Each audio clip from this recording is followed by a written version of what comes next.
Hello, everybody. How are you? Yes, we are going to be talking about cell structure and the function of the organelles that help to create the cell structure. Okay, so we are going to be constructing an explanation that explains the function, meaning how it works. What are we thinking about? What works? Plant and animal organelles. So how does the cell membrane, how does that work? How does the cytoplasm, what's the purpose of that? What's the purpose of the cell wall and the nucleus? The chloroplast? Well, I'm glad you asked because we're going to talk about that today. All right.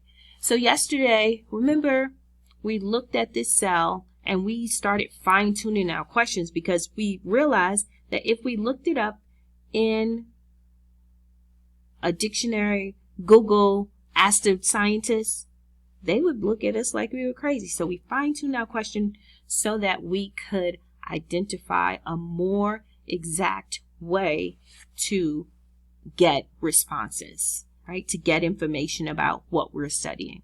So we went from what are the dots to what do vacuoles look like in an animal cell, right? And we went from why does it have that shape to why does an animal cell have a circular shape?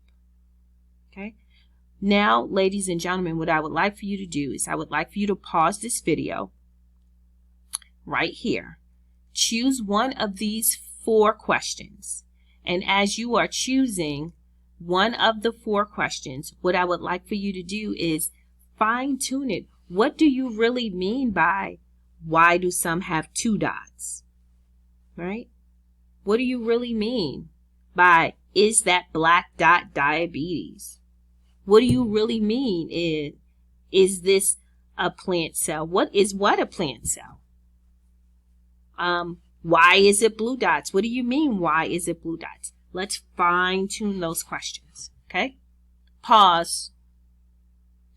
All right, welcome back. We'll check out your questions this afternoon. All right, ladies and gentlemen. So we know what organelles are because we learned that yesterday. So can you recall what are the animal organelles? The plant organelles? Pause the video. Write in your notebook all of the animal organelles and all of the plant organelles. Please set in your notebook exactly how it looks here. I want you to set that up in your notebook. Pause. Welcome back, ladies and gentlemen. You should have written on the animal cell side of your T-chart cytoplasm, nucleus, cell membrane. On the plant side, you should have written cytoplasm, nucleus, cell membrane, cell wall, and chloroplast. Very good. Pat your good, smart brains, ladies and gentlemen. All right. Today, we are going to watch a video. And this video is going to help us to explain the function or how cell organelles work for different organelles, okay? And as you're watching, I want you to take notes on how each organelle works and something that it kind of like reminds you of, okay? All right, let's go to the video.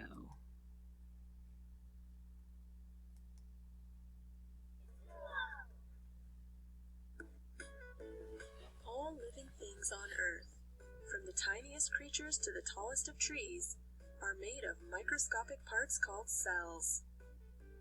Living things can be made of just one cell or have many. Whether it's a plant or an animal, cells are the basic structures they are composed of. That's why cells are sometimes called the building blocks of life. Although there are many, many different types of cells that all have different jobs to do, most cells have some things in common. For now, we will be dealing with 2 types of cells, plant cells and animal cells.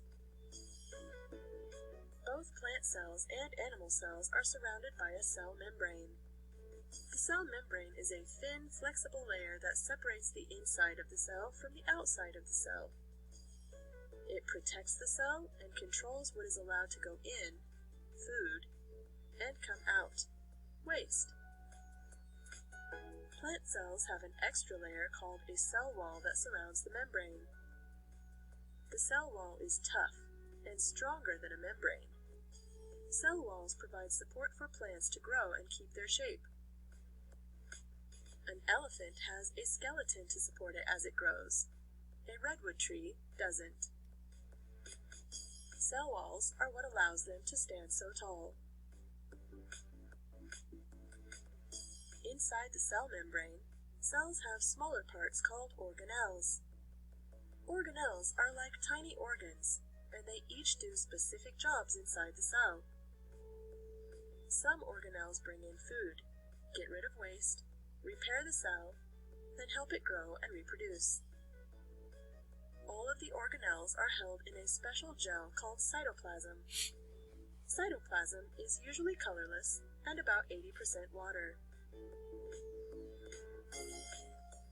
Major organelles of a cell include the nucleus, vacuole, mitochondria, ribosomes, endoplasmic reticulum, Golgi apparatus, and, only in plant cells, chloroplast. Let's talk about the nucleus first. The nucleus is the control center of the cell and acts kind of like the brain. The nucleus contains the DNA or genetic material that determines everything about the cell, like what kind of cell it will be and when it will divide.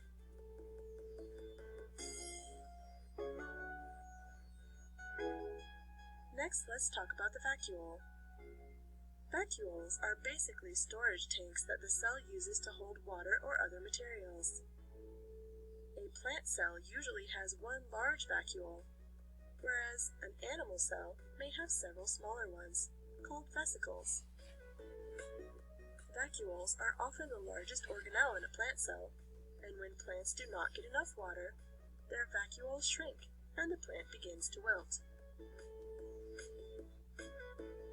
Mitochondria are famously the powerhouse of the cell, but they are important because they take food and turn it into energy that the rest of the cell can use.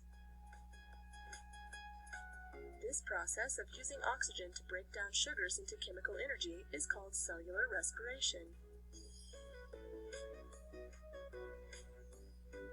Ribosomes are shaped like tiny balls, but work like tiny factories.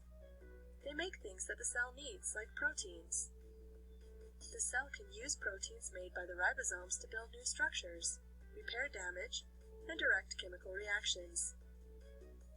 Some ribosomes float free in the cytoplasm, while others are attached to the endoplasmic reticulum. Endoplasmic reticulum, sometimes called ER, is a cellular highway. It's a transportation network that takes molecules where they need to go. The endoplasmic reticulum helps transport proteins made by the ribosomes to the Golgi apparatus. The Golgi apparatus looks a little bit like a stack of pancakes, and it can be thought of as the post office of the cell. What it does is take things like proteins or other molecules that need to be transported around or out of the cell, and inspects them for flaws, packages them up, and sends them where they need to go. Finally, let's look at the chloroplast. Chloroplasts are found only in plant cells and contain chlorophyll, the substance that allows photosynthesis to take place. In photosynthesis, chlorophyll absorbs energy from sunlight and creates sugar to feed the plant. Simple plant cells may have only one or two chloroplasts in them, but more complex ones may have hundreds. Cells and the tiny organelles inside them do the work that allows living things to live and function. Without cells, there would be no life on Earth. I hope you enjoyed learning about cells today. Goodbye till next time.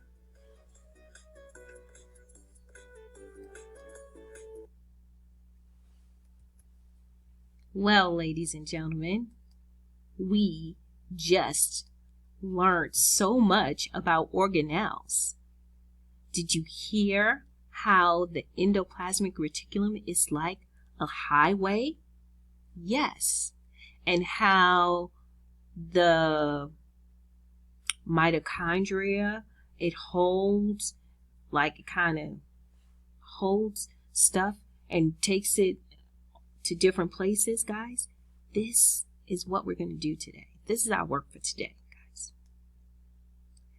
Today, we're going to make analogies, or what I call metaphors, to help us better understand and be able to explain each organelle and what it does. For example, you saw on the video, the lady said that the chloroplast basically gets energy from the sun and makes food for the plant cell. And so here, the metaphor is that chloroplasts are chefs.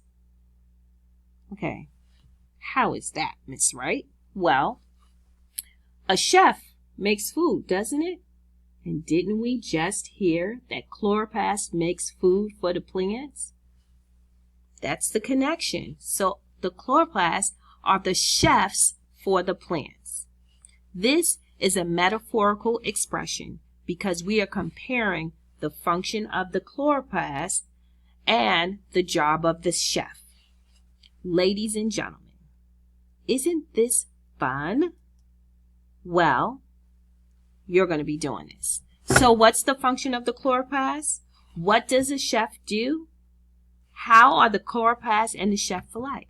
The function of the chloroplast is to provide food for the plant. What does a chef do? Provide food for people. How are they alike? They provide food. Oh, yeah. Now, the chloroplasts make food for the plants and chefs make food for the people. Chloroplasts are like chefs because they both provide food for something or someone. Okay. Now, you are going to try. Look at your list of organelles from yesterday and from earlier. Choose an organelle, then write a metaphor with an explanation of your metaphor. When you are finished, you will click in on my eClass page and you will write your metaphor and explain what your metaphor is.